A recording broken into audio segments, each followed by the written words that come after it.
Paz seja convosco, meus amados irmãos, mais um episódio da série VUT, Vivendo os Últimos Tempos.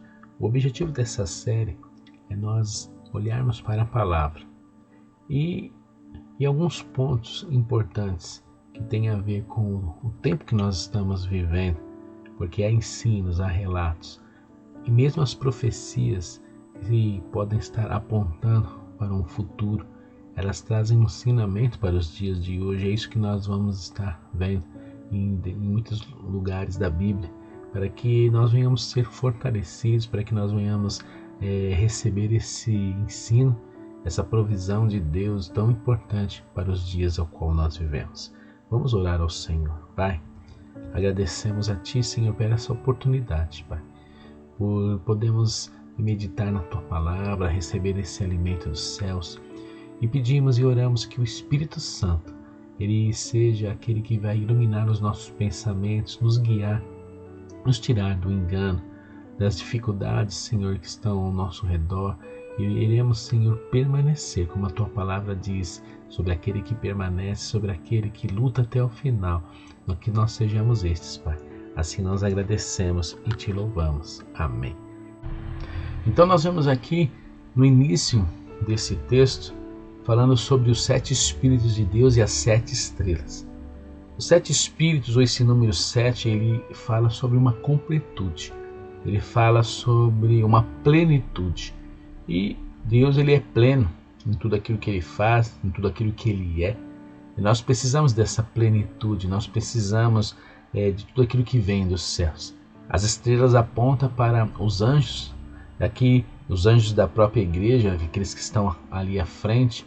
E aqui diz que Deus, Ele apacenta. Jesus é aquele que apacenta, que Ele está cuidando, aquele que está ali, que tem na sua mão. É Ele que estabelece, é Ele que guarda, é Ele que cuida. E o início desse texto é interessante, que Ele fala: eu sei tudo o que você faz. Meu amado irmão, Deus conhece o nosso coração. Se há algo errado, Ele sabe. E isso é importante e é bom, porque é muito mais fácil você chegar até a quem já conhece o que está acontecendo, já sabe a condição, e conversar, estabelecer ali, tentar corrigir, tentar retomar, do que muitas vezes você tentar explicar para alguém algo que a pessoa não sabe. Então Deus, Ele já sabe. Ele está dizendo: olha, eu sei tudo o que você faz. E aí Ele traz a questão: você tem uma fama de estar vivo, mas está morto. Sabe, Sardes, por diversas vezes, ela teve a cidade ali invadida porque os seus sentinelas não cumpriram o seu trabalho. E assim também nós vemos que esse texto fala sobre essa vigilância. E nós precisamos olhar para dentro. Você tem uma fama de estar vivo, mas está morto. Significa que o exterior aparentemente parecia que está tudo bem. Uma fama de estar vivo significa que as coisas estão acontecendo. Uma fama de estar vivo significa que as coisas estão ali sendo estabelecidas. Mas algo está acontecendo dentro. Algo está acontecendo no interior. A Bíblia aqui está dizendo que o interior está morto. Então vem aqui a advertência: desperte. Fortaleça o pouco que resta, pois até mesmo isso está quase morto. A grande questão, meu irmão, é que quando nós não estabelecemos uma comunhão através do Espírito, se nós não cuidamos do nosso interior, nós não vamos conseguir manter até as pequenas bases que restam. Porque é o Espírito Santo que nos ajuda a permanecer, é o Espírito Santo que nos ajuda a estarmos matando a carne. Quando não há essa conexão com o Espírito, aquilo que está no nosso interior quer invadir. A carne, ela quer invadir, ela quer tomar conta. E aí a Bíblia está dizendo: até esse pouco que resta vai começar a morrer. E nós precisamos entender que essa conexão com o Espírito é muito importante. Nós vemos que a palavra nos atenta para isso. A palavra nos fala que Deus é Espírito. Que importa os que vão adorar, o adorem em Espírito e em verdade. A palavra nos ensina que Jesus, Ele é a videira verdadeira e nós precisamos estar conectados. Fortaleça o pouco que resta. fala sobre os fundamentos, né? A base, Jesus é a base. Jesus é a base dessa construção. Tudo aquilo que eu faço, eu vou construindo em cima desta base. E a grande questão é, se eu não estabelecer uma comunhão diária com o Senhor, essa base ela vai ruir. A própria parábola do semeador, Lucas capítulo 8, nos ensina isso. As circunstâncias adversas, as demandas dessa vida podem ser como espinhos que venham me sufocar. E a Bíblia diz que aquela semente, por não ter raiz, ela morreu. E muitas vezes nós não estamos trabalhando na questão do fundamento, na questão da raiz. E como nós enraizamos através desta comunhão com o Senhor. Aí você vai ter uma aparência de que está vivo, mas está morto porque o seu interior não conhece ao Senhor. Mateus 7:22, interessante essa passagem, quero ler aqui com os irmãos, diz assim: no dia do juízo muitos me dirão, Senhor, Senhor, não profetizamos em teu nome, não expulsamos demônios em teu nome, e não realizamos muitos milagres no teu nome? Eu, porém, responderei: nunca os conheci. Afaste de mim, vocês que desobedecem à lei. Aí, nesse mesmo contexto, ele fala sobre a questão do alicerce. Quem ouve as minhas palavras e a pratica é tão sábio como a pessoa que constrói a sua casa sobre uma rocha firme. Quando vierem as chuvas e as inundações e os ventos castigarem a casa, ela não cairá, pois foi construída sobre a rocha firme. Mas quem ouve o meu ensino e não o pratica é tão tolo como a pessoa que constrói a sua casa sobre areia. Quando vier as chuvas e as inundações e os ventos castigarem a casa, ela cairá com grande estrondo. Então nós vemos aqui que o texto está falando sobre a questão do fundamento, sobre a questão de eu estabelecer. Aqui o texto fala que muitos vão fazer grandes coisas, ou vão realizar coisas em nome do Senhor Jesus, mas ele vai dizer, olha, eu porém responderei, eu nunca vos conheci. Exatamente o que o texto de Apocalipse está dizendo. Tem aparência de que está vivo. Então as pessoas estão fazendo, estão estabelecendo, estão ali realizando obras, mas o seu interior está morto, porque não há uma comunhão. Jesus ele estabeleceu através da sua aliança o seguinte: ele diz que nós devemos estar mortos para a nossa velha vida, e ele estabelece uma aliança agora para nós vivermos uma nova vida com ele. E essa nova vida ela é baseada numa comunhão. Assim como Jesus chamou os discípulos, ele disse para eles: venham e sigam. Assim também acontece hoje. E nós temos na pessoa do Espírito Santo a figura do próprio Jesus, que estava com os discípulos todos os dias, e o Espírito Santo está conosco todos os dias. Qual é o objetivo dele? Estar conosco todos os dias, nos aperfeiçoar, nos preparar para o grande dia. A palavra diz que o Espírito Santo ele vem com essa incumbência todos os dias, estar trabalhando em nós, trabalhar na maneira como nós pensamos, agirmos, trabalhar para estabelecer o caráter de Cristo em nós. Sem uma comunhão, esses fundamentos não vão ser inseridos nos nossos corações. Sem uma comunhão, os dardos inflamados do inimigo não vão ser tirados da nossa mente. E como consequência, o nosso exterior não vai processar outras coisas. Ou mesmo o nosso exterior pode ter uma aparência de quem está vivo, porque eu posso realizar muitas obras, eu posso fazer muitas coisas, mas se eu não estiver com o meu interior alinhado com os céus, eu estou morto, porque a verdadeira vida é no Espírito. A verdadeira vida ela é estabelecida nessa região celestial, porque Deus é Espírito.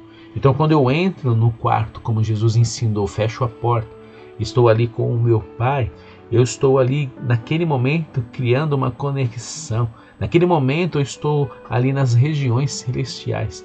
Mesmo estando num quarto na minha casa, mesmo estando em algum local retirado com o Senhor, aquele local, naquele momento, se torna um lugar em Deus. E nesse lugar em Deus eu sou guardado, eu sou fortalecido, eu sou curado. Nesse lugar em Deus, Ele cresce dentro de mim. Nesse lugar em Deus, a minha mente ela é protegida, guardada. Porque naquele momento eu estabeleci essa conexão. Uma conexão onde Deus vai falar e eu vou ouvir. Eu sei que o Espírito Santo está comigo em todo o tempo, mas eu preciso parar para ouvir. E como eu paro para ouvir o Espírito Santo? Aquietando, porque o mundo ele tem a sua agitação. E essa agitação que o mundo traz, ela é intencional. É para que você não ouça a voz do Espírito, para que você não pare para estar com o Senhor no secreto, para que você não tenha esta comunhão a qual é necessária para que você esteja vivo. Amém? Então entenda isso, meu irmão. O sistema maligno desse mundo, ele é exatamente dessa forma, para que impedir você de adorar, impedir você de orar, impedir você de construir essa conexão para que você tenha a vida. Porque não basta somente da boca para fora eu falar ou eu professar algo. Precisa que aqui dentro esteja de conformidade. E essa igreja, ela tinha uma fama de que estava viva. As pessoas olhavam e falavam, olha a igreja de Sardes. Mas a advertência nessa carta, mas esta igreja ela está morta. Não há uma conexão com os céus. Não há o Espírito Santo trazendo vida. Não há o Espírito de Deus levantando aquela igreja. Por isso vem a advertência aqui, desperte, fortaleça o pouco que resta, pois até mesmo isso está quase morto. Vejo que as suas ações não atendem aos requisitos do meu Deus. Sabe, meu irmão, a Bíblia fala que o homem espiritual, ele entende das coisas do Espírito, mas o homem carnal, ele entende das coisas da carne.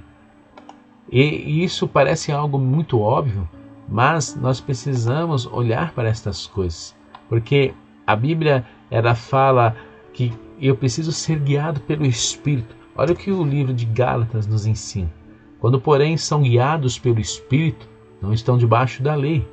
Quando seguem os desejos da natureza humana, os resultados são extremamente claros: imoralidade sexual, impureza, sensualidade, idolatria, feitiçaria, hostilidade, discórdias, ciúmes, acessos de raiva, ambições egoístas, dissensões, divisões, inveja, bebedeiras, festanças desregradas e outros pecados semelhantes. Repito o que disse antes: quem pratica essas coisas não herdará o reino de Deus.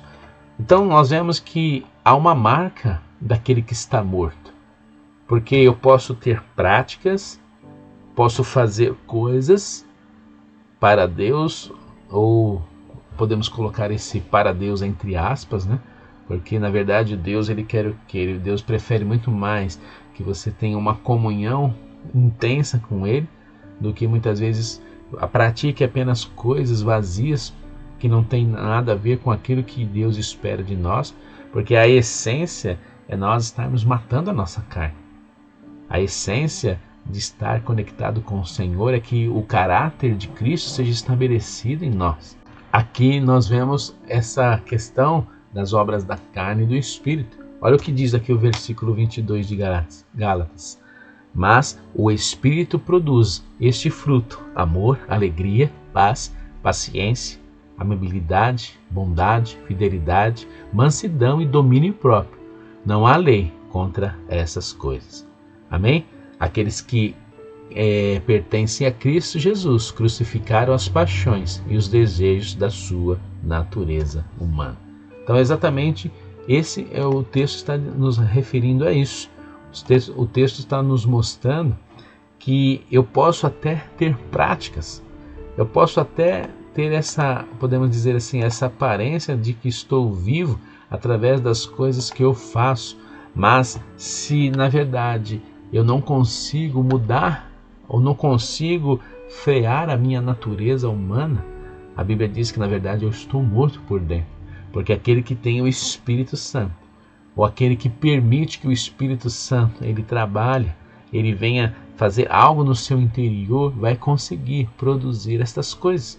Por isso que essa carta fala para que essa igreja ela venha despertar, que venha fortalecer o pouco que resta, para que essas coisas venham estar presentes na vida deles, para que eles venham estabelecer novamente essa conexão, para que a vida de Deus venha emanar de dentro deles.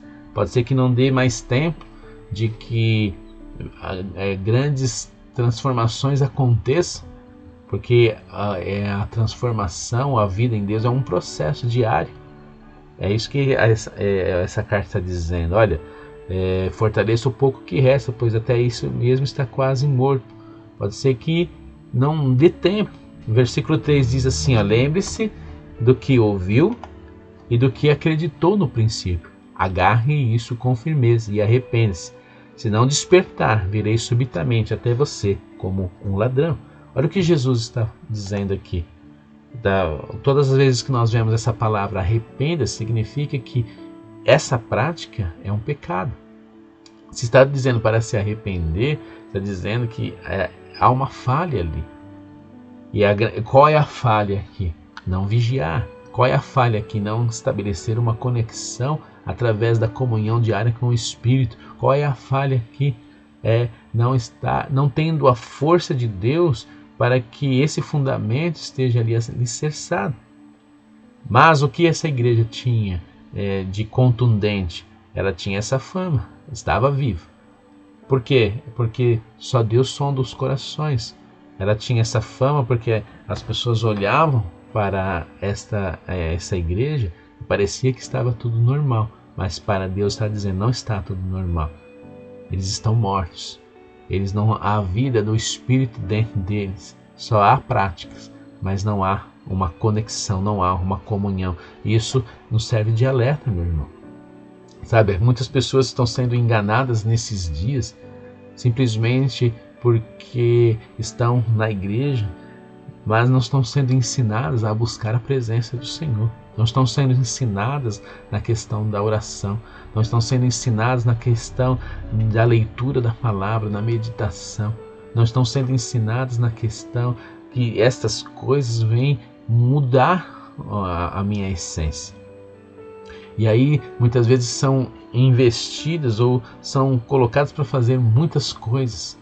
E aí qual é o parâmetro que essa pessoa tem? O trabalho. O parâmetro é o trabalho. Se eu trabalho, está tudo certo, eu estou fazendo algo para o Senhor. E realmente é bom, na verdade o cristão ele tem que trabalhar, mas a base é o Espírito, a base é a comunhão. Se eu não estiver alicerçado, se eu não estiver nesta comunhão, nada que eu venha fazer importa. Jesus ele disse, sem mim nada podeis fazer. Isso que ele está dizendo, se eu não estiver com Deus, se eu não estiver nesta comunhão, se eu não estiver nessa conexão, nada que eu venha fazer não vai ser relevante, porque eu estou morto. Mas aquele que está vivo, tudo aquilo que ele faz, então isso é relevante, é algo que Deus recebe até como uma oferta, porque a palavra diz, tudo que eu venha fazer para o Senhor. Mas eu preciso estar primeiramente estabelecido, conectado. E aqui diz, se não se despertar, virei subitamente até você como um ladrão. Jesus está falando do momento do arrebatamento. O momento em que ele virá como um abrir e fechar de olhos, um piscar de olhos. Assim como nos tempos de Noé, no tempo de Ló. Jesus ele disse, assim vai acontecer. Se não despertar, olha o que a palavra está dizendo aqui no versículo 3. Se não despertar, virei subitamente até você como um ladrão. Aqui está trazendo essa mensagem. Nós precisamos despertar. O que é despertar? É olhar para dentro. O primeiro domingo na ceia, nós temos aquele texto de Coríntios. Examine-se o homem a si mesmo. E é exatamente isso que nós precisamos fazer. Olhar para dentro. Ver como estão as coisas. Olhar para dentro. E Deus ele já sabe, nós vimos no início desse capítulo que Deus, eu sei tudo que você faz. Então é muito mais fácil você chegar até Deus porque Ele já sabe o que está acontecendo. É muito mais fácil você pedir ajuda porque o Senhor já conhece o seu coração. Mas a grande questão é, você precisa fazer isso. O arrepender-se, o arrependam-se, está dizendo, é você que tem que tomar essa atitude, porque Deus ele já sabe o que está acontecendo. Mas eu preciso chegar até o Senhor e dizer, realmente, Senhor, eu estou nessa condição, me ajuda. Senhor, me levanta. Senhor, me ressuscita novamente. Senhor, libera o teu Espírito. Sabe, nós precisamos, assim como Lázaro, que o Senhor venha dizer, vem para fora, levanta-se, desperta. Não vamos cometer esse mesmo pecado da igreja de Sardes, que não estava vigilante, estavam ali apenas preocupados com as suas atividades, mas não estavam preocupados com a conexão espiritual, com a comunhão com o Senhor, e isso foi fatal. Mas ainda há uma esperança, porque essa carta chegou até aquele lugar. Se chegou essa carta, se chegou essa indagação do Senhor, porque ainda havia esperança. Eles estavam como mortos, mas o fato de Deus estar falando com eles é porque eles poderiam mudar a sua condição. É exatamente isso. Se você se encontra nessa condição, peça ao Senhor. Se você não está nessa condição, vigie, porque a Bíblia diz, aquele que está em pé, vigie para que não venha cair. Entende, meu irmão? A grandeza dessa palavra, daquilo que Deus está nos mostrando, daquilo que Deus está nos falando neste episódio. O versículo 4 diz que há alguns em Sardes, no entanto, que não mancharam suas roupas com o mal. Eles andarão comigo vestidos de branco, pois são dignos. E aqui fala sobre o vitorioso. O que significa vitória? Significa que você enfrentou algo e saiu ali vencedor. Então o vitorioso desse capítulo que a Bíblia fala é aquele que lutou e sagrou-se ali vencedor dessa situação. E qual situação que é essa? A situação desta aparência de imunidão. Essa aparência de alguém que está morto. Aqui o vitorioso é aquele que está enfrentando essa situação. O vitorioso é aquele que está vigilante. E a Bíblia diz que o vitorioso será vestido de branco. E aqui vem a grande questão, jamais apagarei o seu nome do livro da vida. Meu irmão, se está citando aqui no texto o livro da vida, significa que há questões aqui que tem a ver com o meu nome de repente ser apagado desse livro. Se está citando aqui o livro da vida, significa que há questões aqui que podem me tirar de uma eternidade com o Senhor. Por isso, mais do que ter uma aparência de estar vivo, é ser realmente vivo. Eu não quero ter uma aparência de estar vivo. Eu quero realmente estar vivo. Eu quero realmente conhecer o Senhor e que Ele venha me conhecer. Eu quero realmente estar nessa grande multidão que vai cantar aleluia, salvação, honra, glória e poder pertencem ao nosso Senhor. Por isso, meu irmão, vamos nos despertar, vamos estar vigilantes, porque o vitorioso, e Jesus está dizendo, jamais apagarei o seu nome do livro da vida. E aqui ele diz, e confirmarei diante do meu Pai e dos seus anjos que ele me pertence. Quem tem ouvidos para ouvir, ouça o que o Espírito diz às igrejas. Meu irmão, ouça essas palavras. Guarde essas palavras no seu coração. O Senhor, Ele nos ama, por isso que Ele fala, por isso que Ele muitas vezes nos adverte. Que você não seja como esta igreja, uma aparência de estar vivo, mas que realmente haja uma vontade, fome, sede de Deus. Que realmente haja uma decisão de buscar o Senhor, de ser um discípulo de Jesus. E o discípulo é aquele que ouve e pratica. O discípulo é aquele que recebe a instrução e aplica a cada dia. Que nós venhamos ser esses, que não venhamos ser pegos de surpresa, mas que venhamos estar aguardando o grande dia do Senhor e estarmos preparados, porque o Espírito Santo, Ele trabalha nos nossos corações. Amém, meu irmão? Guarde essa palavra, que Deus abençoe a sua vida e nos vemos no próximo episódio da série VUT, Vivendo os Últimos Tempos. Deus abençoe, até o próximo episódio.